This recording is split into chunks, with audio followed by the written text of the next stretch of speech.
Hello student, welcome to Tejendra English school.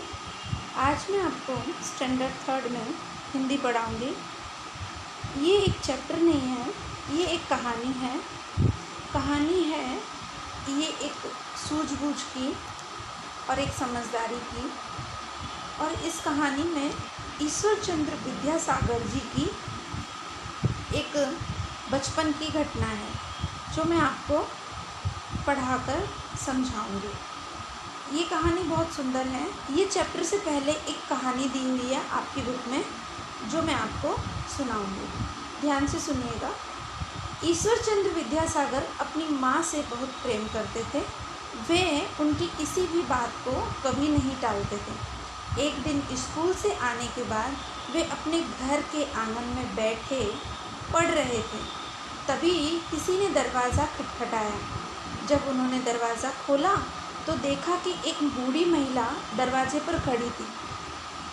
उसके कपड़े फटे हुए थे और अत्यधिक परेशान लग रही थी। उस वृद्ध महिला ने ईश्वर चंद्र विद्यासागर से कहा, बेटा मुझे कुछ खाने को दे दो, मैं बहुत भूखी हूँ। 2-3 दिनों से मैंने कुछ भी नहीं खाया है।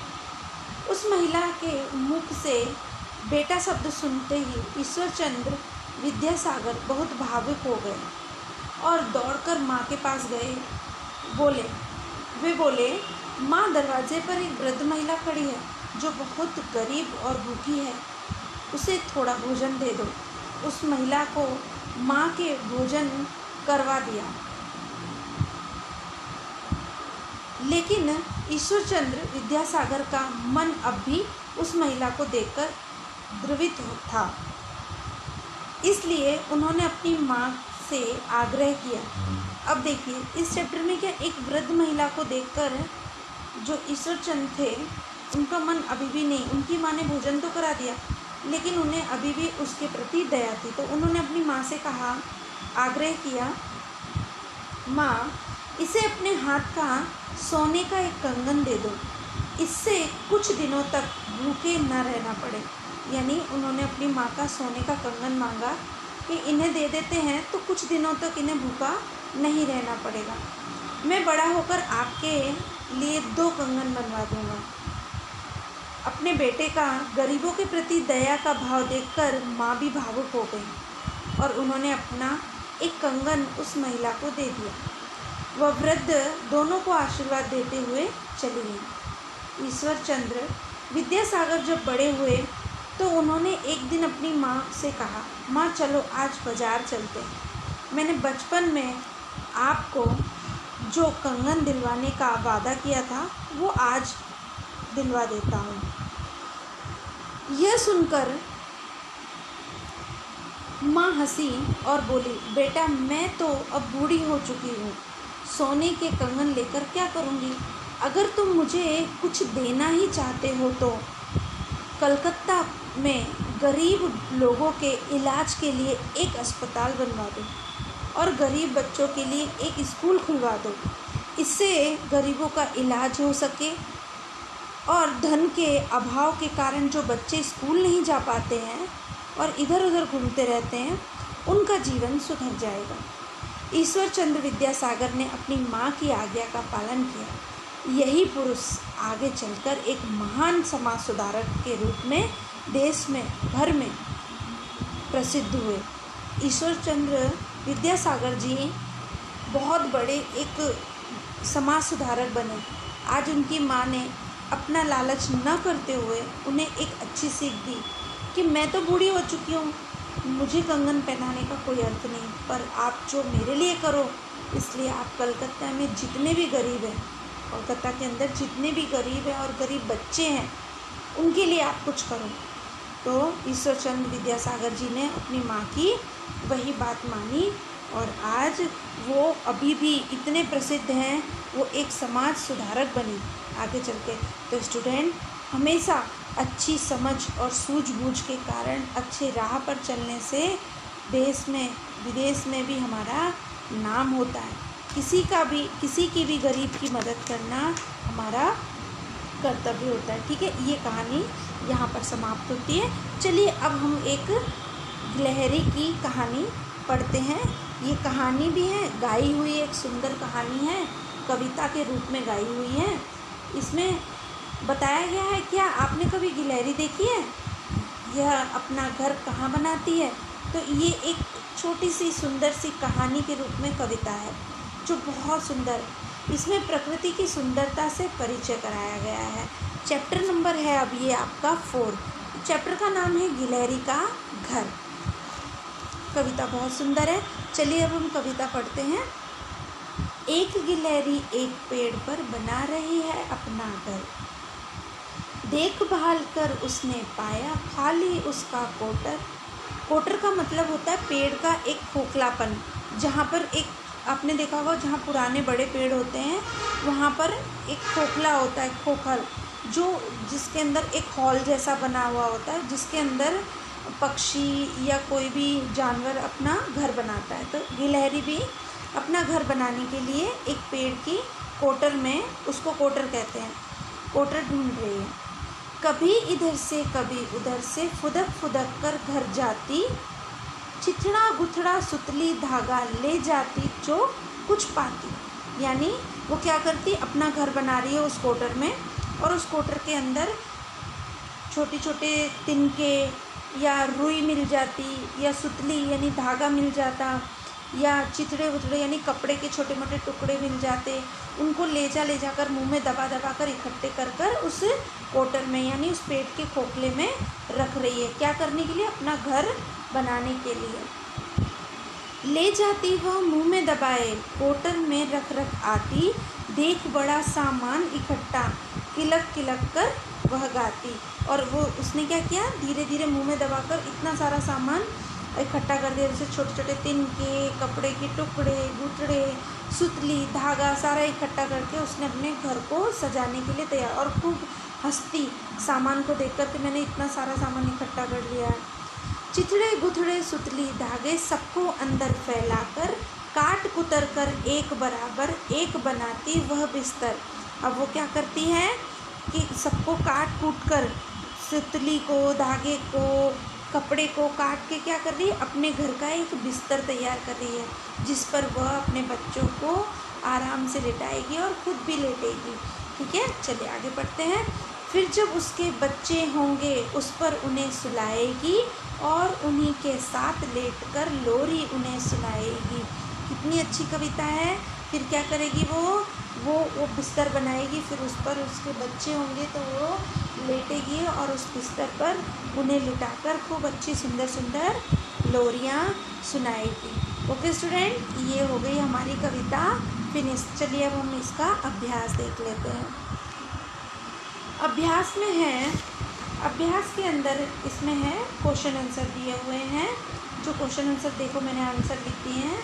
अब क्वेश्चन इस तरीके से दिया हुआ है, कोटर किसे कहते हैं? तो कोटर पेड़ के खोखले भाग को कहते हैं। ठीक है, फिर ये आपको आपकी नोटबुक में भी लिखना है। जो भी मैंने यहाँ पर लिखा हुआ है वो आपको आपकी नोटबुक में कंप्लीट करना है। सेकंड क्वेश्चन है, गिलहरी कोटर तक अपना सामान कैसे लाती है? तो वो गिलहरी अपना सामान कभी इधर फुदकती है, कभी उधर फुदक कर और अपना सामान लाती है। तीसरा नंबर का प्रश्न है, वह सामान किस लिए इकट्ठा कर रही है? तो वह सामान अपना घर बनाने के लिए इकट्ठा कर रही है। ठीक है स्टूडेंट, ये हो गए हमारे अभ्यास के क्वेश्चन आंसर। अभी हम देखिए लिखित में जो लिखने वाले हैं, तो मैंने यहाँ पर लिख दिए हैं, वो भी आपको आपकी नोटबुक में लिखना है।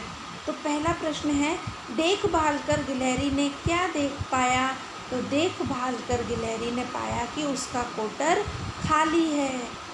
फिर प्रश्न नंबर 2, घर बनाने के लिए गिलहरी ने क्या क्या इकट्ठा किया? तो घर बनाने के लिए गिलहरी ने चिथड़ा, गुठड़ा, सुतली, धागा, सब तरीके की चीज़ें इकट्ठी की। प्रश्न नंबर 3 है, गिलहरी बिस्तर कैसे तैयार करेगी? तो गिलहरी बिस्तर काट कुतर कर हर बार बनाती रहेगी। ठीक है, बराबर करके जो कतरन उसने इकट्ठी की है ना, सुतली, उन्हें काट कर वो बनाकर बिस्तर तैयार करेगी। बच्चों को सुलाने के बाद गिलहरी क्या करेगी? तो बच्चों को सुलाने के बाद गिलहरी उनके साथ लेटकर उन्हें लोरी सुनाएगी। ठीक है, ये हो गया हमारा क्वेश्चन नंबर 2 के प्रश्नोत्तर कंप्लीट हो गए। नीचे आइए, नीचे है क्वेश्चन नंबर 3, उसमें लिखा है सही उत्तर चुनें। तो इसमें है चूज़ द करेक्ट। तो चूज़ द करेक्ट दिया हुआ है, गिलहरी अपना घर कहाँ बनाती है? तो गिलहरी अपना घर पेड़ की कोटर पे बनाती है, जो मैंने टिक किया हुआ है। देखिए, आपको भी ऐसे ही करना है। सेकंड चूज़ द करेक्ट भी ऐसा ही है। गिलहरी अपने बच्चों को किस प्रकार सुलाएगी? तो वो अपने बच्चों को कोटर में सुलाएगी, ठीक है, बिस्तर पे सुलाएगी। कोटर के अंदर जो बिस्तर बनाया है ना, उसमें सुलाएगी। तो देखिए, मैंने उस पर टिक किया और बिस्तर पर, ठीक है। क्वेश्चन नंबर 4 है अपठित पाठ्यांश पढ़कर प्रश्नों के उत्तर लिखिए। अब यहाँ पर भी एक छोटी सी कविता दी है, जो आपको पढ़कर इसके पीछे क्वेश्चंस दिए हुए हैं, उसके आंसर लिखने हैं, ठीक है। ये जो देखिए मैंने आपके बुक में लिखे हुए हैं, वो आपको कंप्लीट करने हैं, ओके। इसमें एक कविता दी हुई है। जब हैं काले बादल छाते, झूम झूम तो तुम आ जाते, पंख फैला तुम नाच दिखाते, बरखा का संदेशा लाते, कैसा रूप तुमने पाया, रंग मनोहर है छिटकाया, सिर पर सुंदर ताज सजाया, तभी तो पक्षी राज कहलाया। अब ये जो कविता दी है, उसके क्वेश्चन आंसर नीचे दिए, क्वेश्चन भी हैं और आंसर है, ठीक है स्टूडेंट। अब इसमें दिया हुआ है क्वेश्चन, ये पंक्ति किस पक्षी के बारे में कही गई? ये पंक्ति मोर के लिए कही गई है। फिर क्वेश्चन नंबर 2 है, नाच नाच कर ये किसके आने का संदेश देता है? तो नाच नाच कर ये वर्षा के आने का संदेश देता है। क्वेश्चन नंबर 3 है, इसे पक्षीराज क्यों कहा है? तो इसका मनोहर रूप है, सिर पर सुंदर ताज है, इसीलिए इसे पक्षीराज कहा गया है, ठीक है। फिर नीचे आपको क्वेश्चन नंबर 1 में दिया हुआ है शब्दावली। उसके अंदर एक वचन बहुवचन है। इसके अंदर एक वचन होता है, तो जैसे गिलहरी, तो एक गिलहरी। बहुवचन है, तो इसमें बहुत सारी गिलहरियाँ, तो उसमें लिखेंगे बहुवचन में गिलहरियाँ। देखो, मैंने सारे लिखे हुए हैं यहाँ पर। आपने देखा जैसे सुतली तो सुतलियाँ, लोरी तो लोरियाँ, चितड़ा तो चितड़े, धागा तो धागे, बच्चा तो बच्चे, ठीक है। ये हो गए हमारे बहुवचन और एक वचन। अब आ जाइए यहाँ पर क्वेश्चन नंबर 2 में। अब यहाँ पर है विरोधार्थी शब्द यानी अपोजिट्स। तो ये मैंने लिख दिए हो अपोजिट, एक का अनेक, अंदर का बाहर, अपना पराया, ठीक है। ये आपको करना। फिर क्वेश्चन नंबर 3 में है दिए गए शब्दों के गलत पर्यायवाची शब्द, तो मैंने लिख दिए हैं। तो गलत पर्यायवाची शब्द कैसे होते हैं? कपड़े को वस्त्र भी कहते हैं, वसन भी कहते हैं, पर वासरा नहीं कहते, है ना। इस तरीके से पेड़ को वृक्ष कहते हैं, तरु कहते हैं, पर पाद नहीं कहते। फिर घर को ग्रह बोलते हैं, गृह बोलते हैं, पर निकेतन नहीं कहते। उपवन को बाग कहते, बगीचा कहते, पर खेत नहीं कहते। ऐसे मैंने रॉन्ग कर दिए, तो आपको करने हैं। अब नीचे देखिए, नीचे है स्त्री और पुल्लिंग लिखना है। तो इधर दिया हुआ है ब्रैकेट जिसमें है पुल्लिंग और इधर है स्त्रीलिंग। तो बच्चा तो स्त्रीलिंग, पुल्लिंग में आएगा बच्चा, धागा, पेड़, हवा, बिस्तर और घर। और पुल्लिंग में आएगा गिलहरी, लोरी, डाली, माँ, चिड़िया और मुँह, ठीक है। ये हमारा हो गया पूरा। आपको ये सब नोटबुक में करना है। फिर इसके बाद पीछे देखिए, पीछे आपकी बुक में दिया हुआ है कि इसमें से उड़ने वाले पक्षी लिखने हैं, तैरने वाले लिखने और ज़मीन पर चलने वाले। तो मैंने सारे लिख दिए हुए हैं। तोता, कौआ, मैना, कबूतर और बतख क्या होते हैं? उड़ते हैं, ठीक है। मछली, बगुला, हंस, मगर और गौरैया तैरते हैं, ठीक है। सांप, चीता, चूहा, खरगोश और गिलहरी ज़मीन पर चलते हैं। ये सब आपको आपकी नोटबुक में लिखना है, ओके स्टूडेंट, ठीक है। ये सारा आपको लिखकर मुझे सेंड करना है। Thank you.